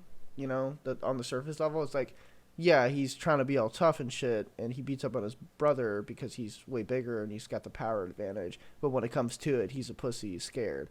But it could also, it's vague enough where you could be like, maybe he just didn't want to beat up on his friends, like his brother's right there, and he respects him enough, and he's like debating, and it's not worth it. But it's also, that's what the other thing I was interpreting as well when I first saw that scene. I was like, I wonder if it's because he saw his brother there. I think it's between the two. You don't know. Friends. Yeah, I think it's a mix. I don't think it's one or the other. I don't think it's like, oh yeah, he really could have beat his ass, and like it was just because of the brother. I think he was also scared. Right. True. Because like on the couch, he's like, yeah, your friends are F words. Like, he's expressing. It's kind of still that like sore loser mentality with that dialogue that kind of points you in the direction that he is just that bully. But I think that was done super well too. Yeah, no, I mean, that's... Go ahead. You go ahead, man. I think I'm kind of dumb. I don't know. I had an idea, and it kind of just ran out of my dome, so... Gotcha. Sorry about that. No, dude, you're good. I was just going to ask anybody's final opinions on it or anything about it. Yeah. I think I've kind of said everything. Yeah, I think we just said everything. Yeah. I think the mom recognizing their, like, kinship at the end was... Yeah, they're actually nice. genuine friends. It was a good touch. Yeah, she kind of, like, she doesn't understand, and I mean, she has a right to like be upset with all the shit that he's coming back with his head gashed open on drugs. Did you hear about the fingering? Yeah. Oh my god. Yeah. I was like, oh no.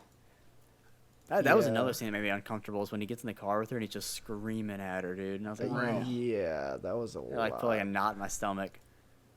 I kind of wanted to see that. Like again, you're saying if there's more movie, like, I want to see the characters do more, but I also want to see him, like, because he never really fixes his relationship with his mom. It's implied that there's no reconciliation. He still has a lot of issues that he has to figure out.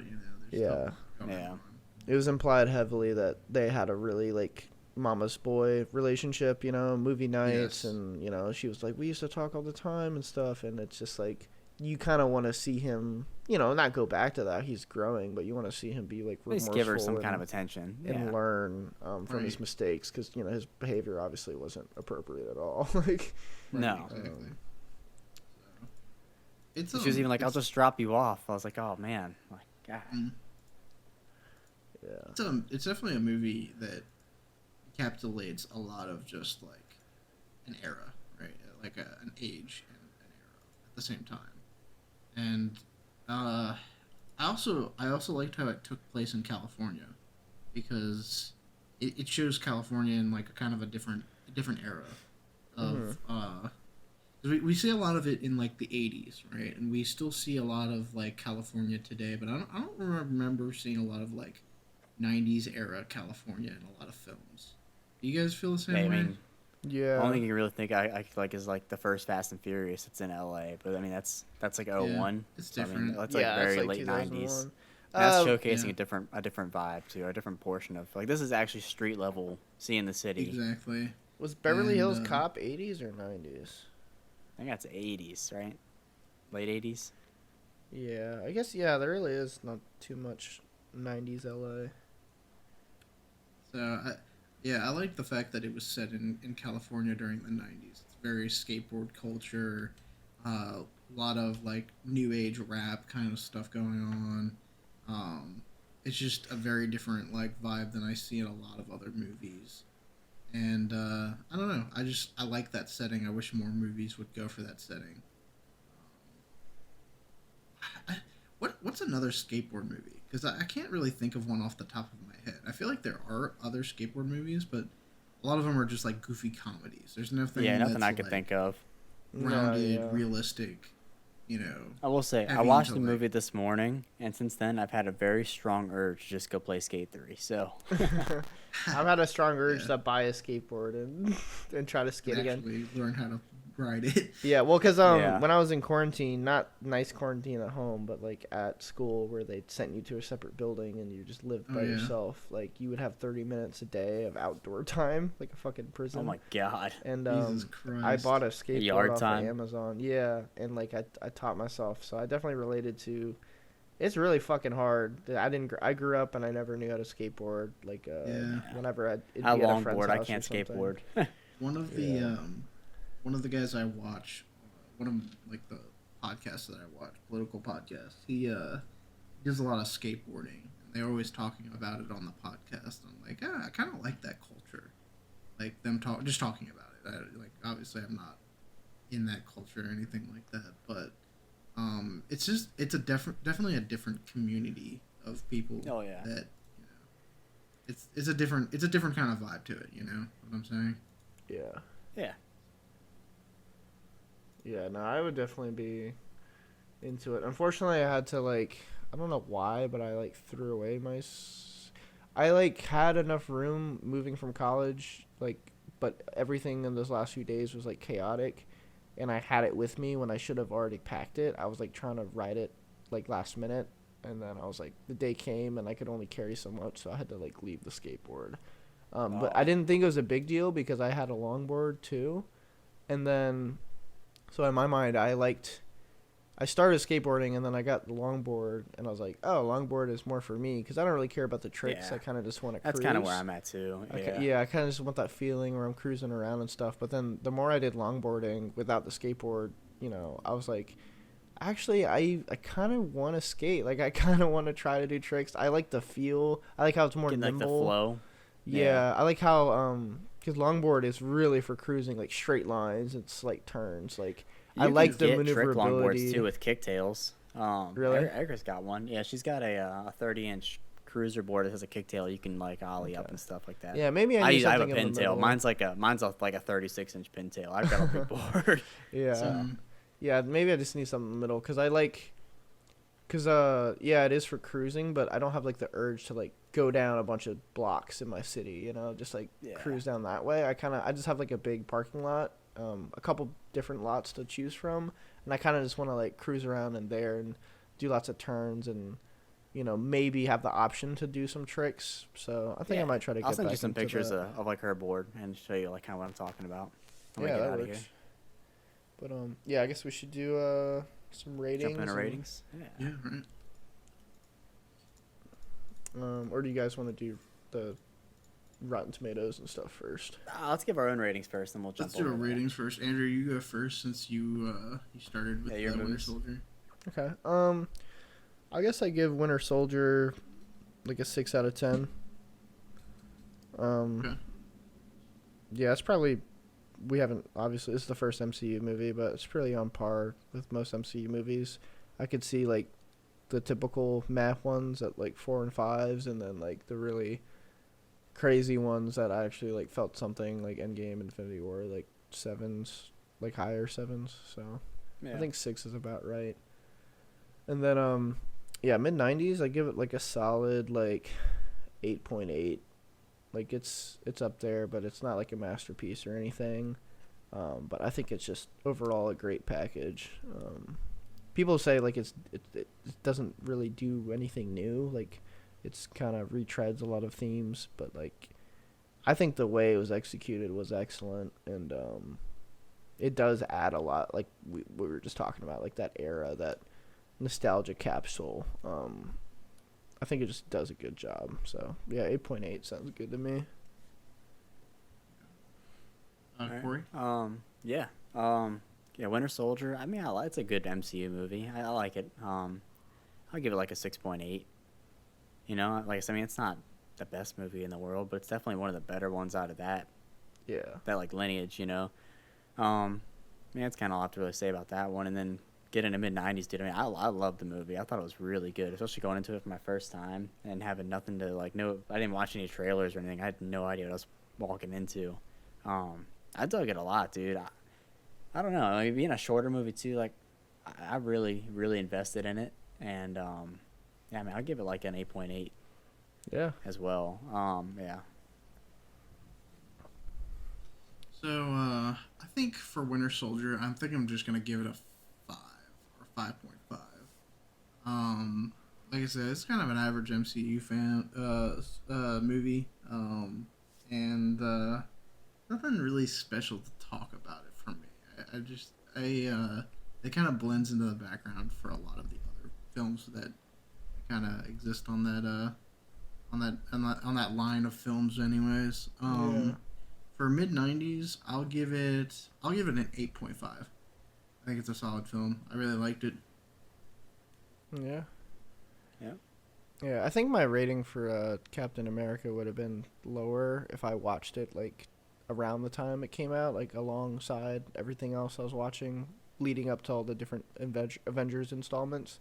But since it was like the first MCU movie I haven't seen in a long time, and it's like it's still average, and like you said, it does blend in to the movies of that time. It still stands out over like Phase 4 shit. So for me, I'd like rated it higher. So I think that's kind of interesting.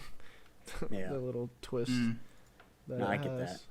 that. But yeah, you guys guessed the Rotten Tomatoes for Captain America? Probably like 80%. I'll say probably, yeah, like a 90% or something like that. It's 90% critic score, 313 critic reviews, and then 92% audience score, 250,000 We undershot ratings. it, huh? Wow. Yeah, I guess people really like it. I mean, there's some Jeez. really big Marvel fans out there too. Yeah. That's a very big genre. I gotta head out. Actually, my dad's texting, so okay. he's asking for something. So All right, you wanna? Yeah, we can. Yeah, you wanna say do you have your movie suggestion? Yeah. I mean, you and Andrew can just finish it out. Yeah. So we want to do a bad movie, dude. We can do Mortal Kombat Annihilation. Oh, All right. fuck yeah, dude! I remember watching that with you as kids. Dude, I love the first one, but First that one's one great. is so bad. And Yeah. we can either tie it in with the first one, or we can do the new one too, or we can figure it out. Yeah, We'll figure that out for that next out. episode. I have not seen that yet, so that'll be interesting. Oh yeah, buddy, you're in for a treat. Let's go. All right, well, peace out. Have fun at work. Yeah, man. Yeah, I'll talk to you later. We'll talk to you later. All right, see See you ya. later. Yeah, let's see. Mid90s is 80% critic review. And Okay. then- Bye, man. oh, you sent it? Okay. Or you will send it? All right, dope. Okay, see ya. Bye, man. Bye. Yeah, so So we got an 80% on that. And I feel like that's kind of low. Well, that's Yeah. that's critic score. that's critic score, 227 reviews, only a little bit less than the amount that was rated for Winter Soldier. But then audience Yeah. score, a lot less ratings, not 250,000, but 2,500 ratings. But that's 81, so I think that's low. You know I that don't movie know. only released to 4 theaters when it came out. Really? No, Yeah, I didn't was know that. reading a bunch of stuff like production notes. Yeah, that was pretty wild. It only grossed like $250,000. Yeah. Looks like they're. Wait, for Mid90s? Yeah. Okay, where are you looking at? Because on Rotten Tomatoes it says box office gross USA was 7.4 mil. Oh wow. Okay, maybe that was something else I found. Let me look I it think up that was- somewhere else because I want to see the budget too. Yeah. Mid90s box office mojo usually has everything. I could have misread too. That could have been the budget. I feel like it probably didn't have to be a very high budget movie. There's no crazy set pieces. Yeah, box office mojo is usually pretty reliable. Okay, so it's let's see. Their budget was. Is it not going to show their budget?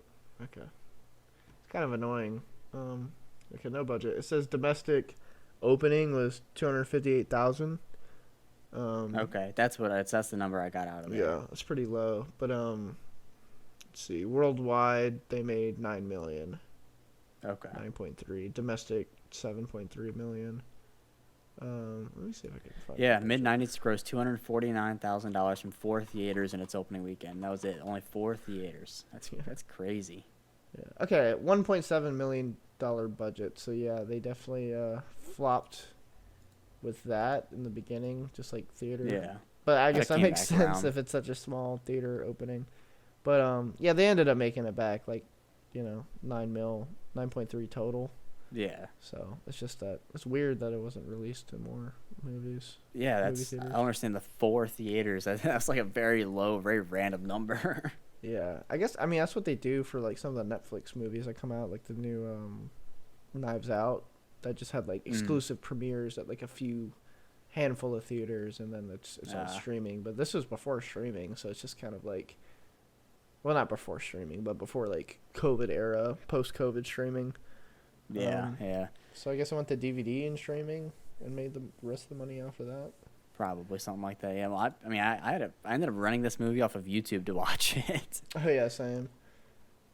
That's the first time I've ever done that. I couldn't find it anywhere else. Yeah, YouTube is it's not my first choice, but sometimes it just happens, and I don't know why it's not my first choice, because it's always like the same price as like Prime. I had issues with it stuttering a lot worse. Oh, really? Frames dipping down. Yeah. I was about to say I never have any issues with what's it called? Yeah, like I always expect YouTube to be like lower quality, I guess. Yeah, because it's not an actual like movie streaming service, you would think. Yeah, I don't know. But every time a movie went gets bad rented off of overall. it kind of it works. Yeah. But let's see. Captain America's budget was 170 mil. Oh my god. Literally I think 100 times the price. 100 times over. 1.7 on 170. And then they opened to nearly 4,000 theaters. 95 million their opening weekend. So not quite their budget, but their total gross eventually worldwide was 714 million. So yeah, I'd say they made that one back. Yeah, they always Marvel makes so much international. Like 36% is domestic and 63 is international. Out of their total. I really figured like Marvel movies would be really like a United States thing. Well, yeah, I mean, like a lot of like superhero stuff, because I mean they're all based over here. Like there's nothing really happening overseas. Exactly. Yeah, it's always like New York City and all these American, LA, Captain America. But yeah, I think the reason why I've heard people talk about it is just because it's a universal thing. It's just like superhumans, and it's really easy to dub over because the focus is action. So like it just does really well. It's like a spectacle, to look at, to watch. Yeah. Like Scorsese said, it's a roller coaster. So I guess it appeals to a lot of different cultures and different languages. They just dub it.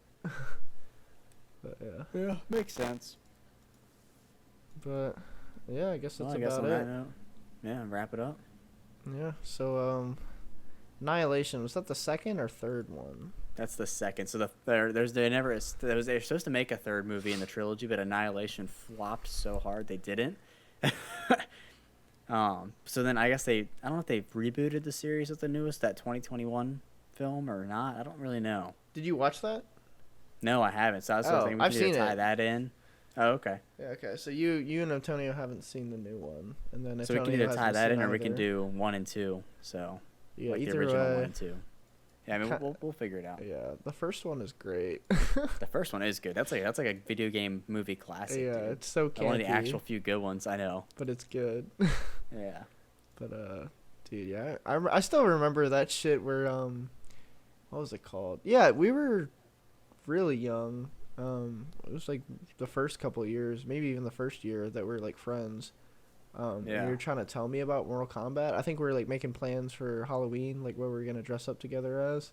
And you were like, dude, like Mortal Kombat's fucking sick. And you're trying to explain it, and it just sounded like anime to me, and I was just like, I don't know anything about anime. I never really like liked it because like the only exposure I had was I think Dragon Ball would come up on like Saturday mornings because I didn't have cable. Yeah. So it'd come on like channel 12, and I was just like, I don't really like that. So I thought you were explaining an anime, and then I remember you finally got to show me when I went to your house at some point. I was like, yeah, that's like, I'm totally into that. And then we were just like, we were also doing martial arts all the time. That was like right up our alley, dude. Exactly. Yeah. So that was fun. I remember.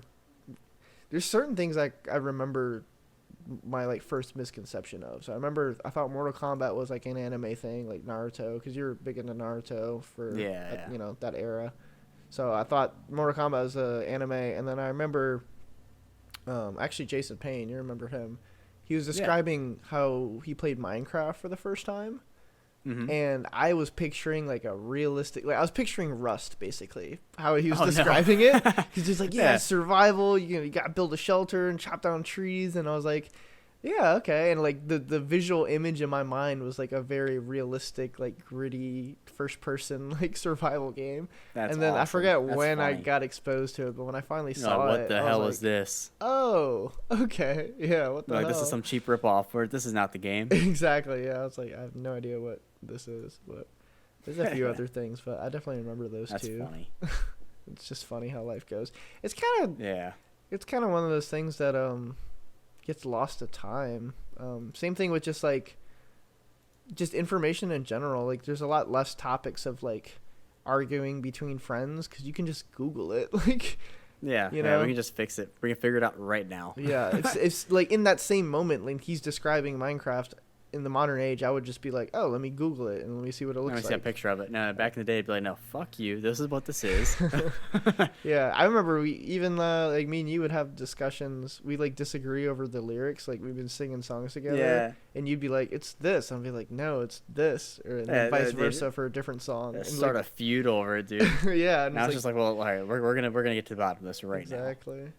Yeah, it's funny how times change, man. It's not even been that long of time. It's been like 10 to 12 years ago. Yeah, I think technology has just our generation and millennials is just like huge advances and jumps. It's crazy. Like life is just so different. Yeah, man. I wonder if we're getting like a plateau of it though. You know, like how much farther can it go? Like video game graphics, we're already at like hyper realism levels. You know. Like that can't go but so much further, in my opinion. But I'm gonna say that, and in 20 years we're gonna look back, and it's gonna be like we're looking at an Atari again when I pick up my Xbox One. Yeah, it's just weird. I mean, I think plateauing is a very like real thing because like what we've had the iPhone. I mean, eventually, you're gonna cap out. Yeah, iPhone has been the same pretty much since it came out. It's just gotten smaller, and it's gotten. The data capacity has gotten larger. Yeah. The microchips got smaller. That's pretty much it. Like, it's. Dude, I watched a video on it was like data storage comparisons from like the 90s until now, and it was like the comparison of like how many floppy disks it would take to make up this like 1 terabyte mini SD card, and it was like a tower the size of a skyscraper of floppy disks because they only held like 1 kilobyte of information. Which is crazy, man. 30 years of advancement. That's how much we've like just made stuff smaller, more efficient. Yeah, literally. Yeah, it's crazy. That's the thing. I don't know how you really depict that in media and like in film besides like an essay talking about it because like I feel like every commentary on technology scary, technology advanced too fast, technology bad, whatever, it just always comes off very surface level. Yeah. Like, I think the best...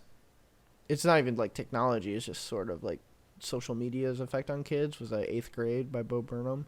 That's probably, like, the best, like, actual in-depth, like, look at that, and it feels real. Did you look at the Social Dilemma on Netflix? I heard people talk about it, but again, I just assumed it was, like, surface level and, like... I didn't know anyone that I really like trusted who was talking about it that I would be like, okay, yeah, I'll watch it based off of your recommendation. It's based off of what people were pulling. It just seemed like, okay, like this is shit I already know about technology. Yeah, I mean, it basically is just saying that I mean, it's an interesting take on it. I mean, I think I watched like half of it, and I was like, I kind of got what I needed to out of it. But it's interesting. It's definitely something to sit down like just listen to in the background or something. Yeah, I might check it out then. Get that perspective on it.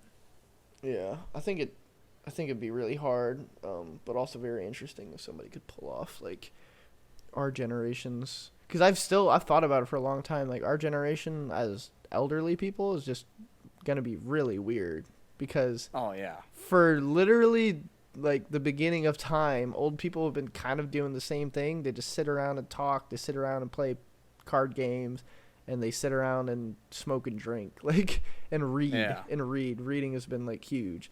But just like we have video games, like that's the thing that you're gonna do, and you can't move around so much. Because you're not a young you're gonna invest buck in this anymore. New world. Yeah, so it's just like really strange. I guess they kind of did that with the Black Mirror episode. You remember? Have you seen that one? No, I haven't seen that one in particular. No. Yeah, I haven't watched all of Black Mirror, but I definitely recommend that one. I'll just send it to you, not tell you anymore to spoil it, but okay.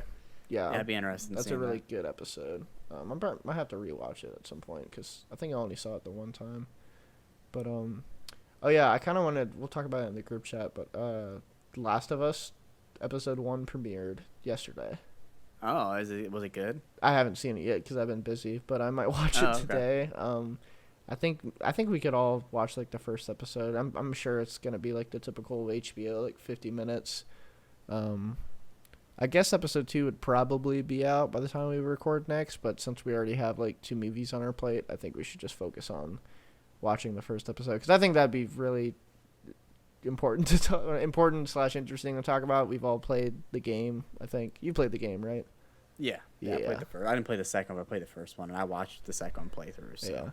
Yeah. We can. In that episode we can talk about the second one too, because me and Antonio have interesting back and forth on that. Long story short, he kind of bought into all the hate and just did not even play it, and I played it when it came out, and then like right before I beat it, he like dropped all these spoilers accidentally, and I'm like, yo. Oh no. And then because he was so adamant on how it was bad, and just like a year and a half later, he like finally played it. Like didn't tell me he was playing it. He just texted me like, "Yeah, I just beat it. Yeah, you're right. It's pretty good." I'm like, "Motherfucker, like you son of a bitch. You should have just played it when it came out and formed your own opinion." Yeah. But there's definitely problems. The first one's definitely better, but we can talk about that because you watched the second one, and we can kind of do a Mortal Kombat Last of Us, podcast. Your game tie-ins.